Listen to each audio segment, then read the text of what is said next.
Today, reason we're here, a day of solidarity, an international day of solidarity. Actually, we have about 15 countries coming out at the same time.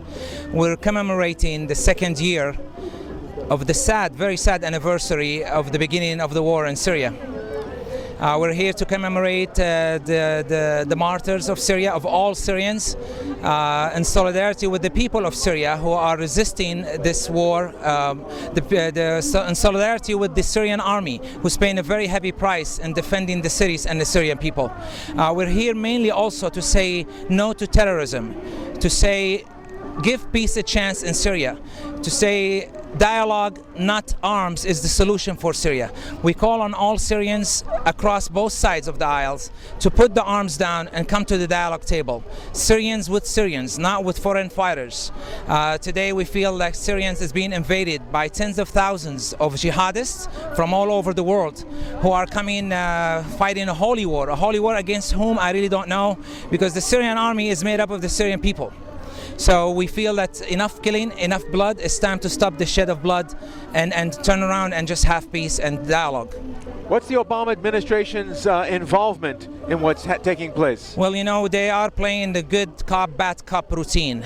They've been for the last 2 years. They are fighting Al-Qaeda in Afghanistan and Mali and everywhere else. However, they are supporting Al-Qaeda in Syria.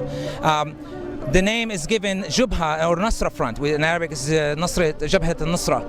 Nusra Front is an offspring of the Al-Qaeda. There is no difference between the two. Absolutely takfiris, jihadis, Wahhabist groups who are committing atrocities, sectarian crimes, war crimes, sectarian violence against the Syrian population. There is plenty of videos that shows the beheading and the mutilating of Syrian citizens, anybody who's in support of the Syrian government.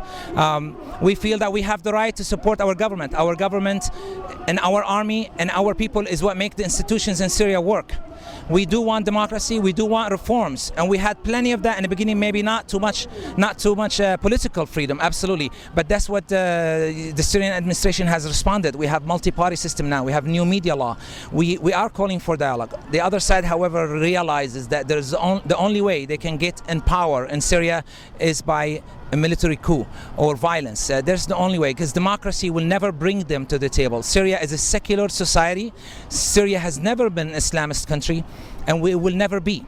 What role is Al Jazeera playing in the conflict? Al Jazeera proved to be more deadly than arms, more deadly than bullets. The media is the reason we are where we are today in Syria. When they show half of the truth, when you only show one side, when you only show one protest of few hundred people in a small village that no one has heard of, and you don't show the millions that come out in support of their government, that is not honest reporting. When you say the government is killing its people, when from the day one there was militants who are doing sectarian crimes in Syria, when you don't show the full truth, you're not really telling the truth. You're not doing an honest reporting. Al Jazeera promote Muslim Brotherhood. They do that. They did that in Tunisia and Libya and Egypt. And what are the situation? How is the situation in those countries? Horrible.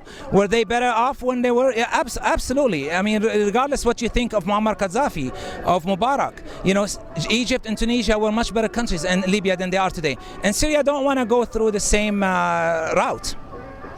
Now, what about the people across the street? What are they contending? What are we trying to say is to them, stop believing that there is a revolution in Syria. There was never such a thing. There are absolute reform, demand for democracy that all Syrians want.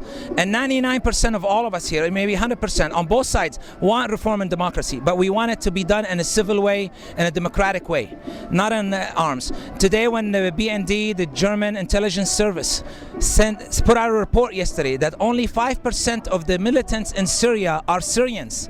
That means 95% are foreign fighters. So who are they supporting? Why are they supporting the Afghani and the Chechen and the Libyan and the Tunisian who are coming to Syria and killing Syrian?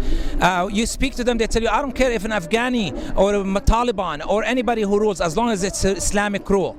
Well, Syrians will never accept that. And we hope that they come to their reasoning and realize that Syrians need to come together and have an elected democracy in Syria so we can all have peace and save what's ever left of Syria.